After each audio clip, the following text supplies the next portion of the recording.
او که یو بنده ډیر ګناهګاري او دا مور پلار ورته دعا وکړي نو د مور پلار په دعا باندې د ده دا ګناه خدای پاک معاف کوي. یو صحابي پیغمبر علیه السلام ته ویل لویه ګناه رانه شوې ده نو ما به الله څنګه وبخي؟ نو ورته وی مور دې شته؟ وی مور مې مړه ده. وی ترور دې شته؟ وی او ترور مې جمدی ده شته. وی الخالة کالام، ترور دې داسې ده لکه مور. نو چې ترور درته دعا وکړي نو الله به دې وبخي. نو د مور پلار په دعا دې ګران کار اسانېږي.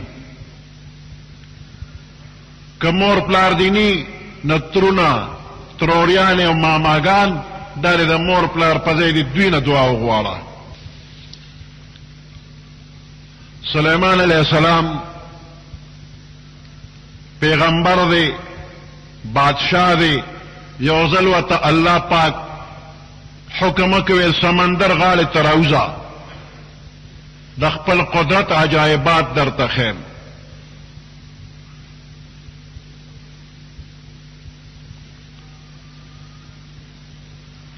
د سلیمان علیه السلام سره د ملګرو د سمندر غاړې ته راغی، غیر چاپېره یې وکتل، عجایبات یې ونه لیدل.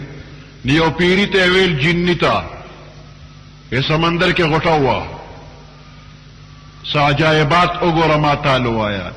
ډېر وخت یې سمندر کې تیر که راغی وی ما څه عجایبات ونه لیدل. دویم پیري ته یې وی ته لاړ شه، هغه په سمندر کې غوټې وواله بیا راغی وی ما هم څه ونه لیدل. آصف ابن برخیا د سلیمان علیه السلام وزیرو.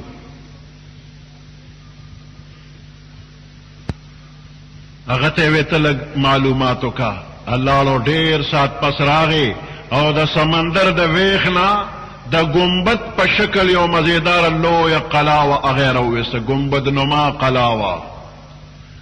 او د دې قلا څلور دروازې وې، کلو وې، دننه مزیدار قالین ویړ دی. خو عجیبه خبره دا ده چې اوبه دننه بلکل نه دي تللی، قالین اوچ کړس.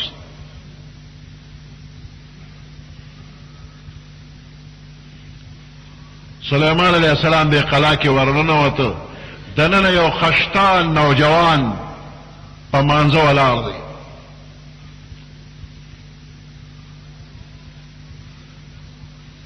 چې د مانځه نه فارغ شو سلیمان علیه السلام ورسره خبرې وکړلې.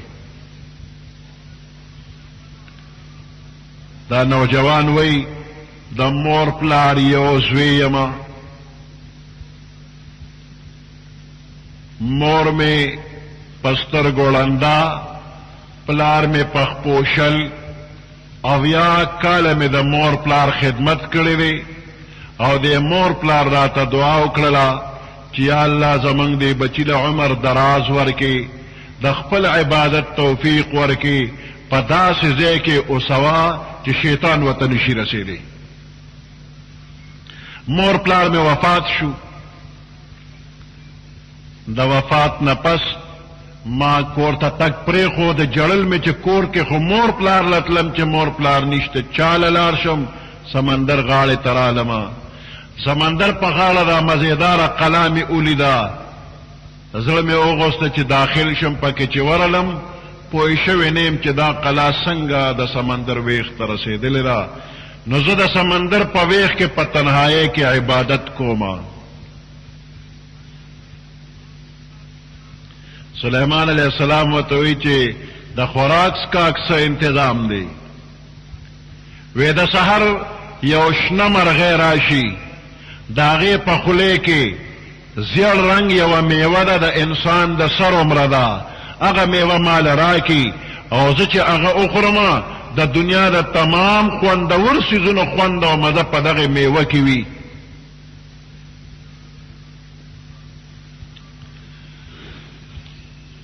چې زه وخورم نو موړ شم، بیا اوږې کېږم نه، تږې کېږم نه، ستړی کېږم نه، د تنهایۍ غم مې نه وي، په عبادت کې مشغول یم. سلیمان علیہ السلام و توی سونه موده وشوه چې دلته عبادت کې مشغولې دې ځای ته راغلې وی د کلونو په حساب نه پوهېږم خو د ابراهیم علیہ السلام امتی ملاقات میں وسره شوی دی سلیمان علیہ السلام چې حساب کتابو کو وی د دې سړي 2000 کال وشو چې دې دې کړي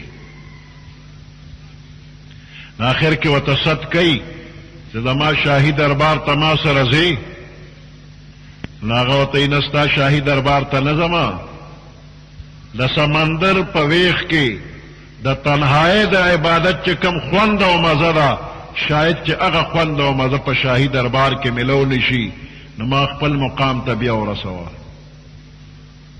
د موجوده زمانه د اویا کالو سړی کمزوري وي امسا پلاس یا بنوسی ورسره وي جماعت ته به بوځي او ستړی ستومانه بوډا شوي وي دی نوجوان اویا کاله د مور پلار خدمت کړی دی نه دی ستړی شوی او نه بوډا شوی دی او بیا 2000 کاله نور هم تیر کړل خو بیا هم نه دی بوډا او بیا هم په ستومانی نه وه ستړی ستومانه نه دی د مور پلار دعا ده 2000 اویا کاله څه د پاسه دا تیر شو خو حتی کتا نوجوان خطا کړه دی د مور پلار د دعا اثر دی نو د مور پلار نه دعا واخله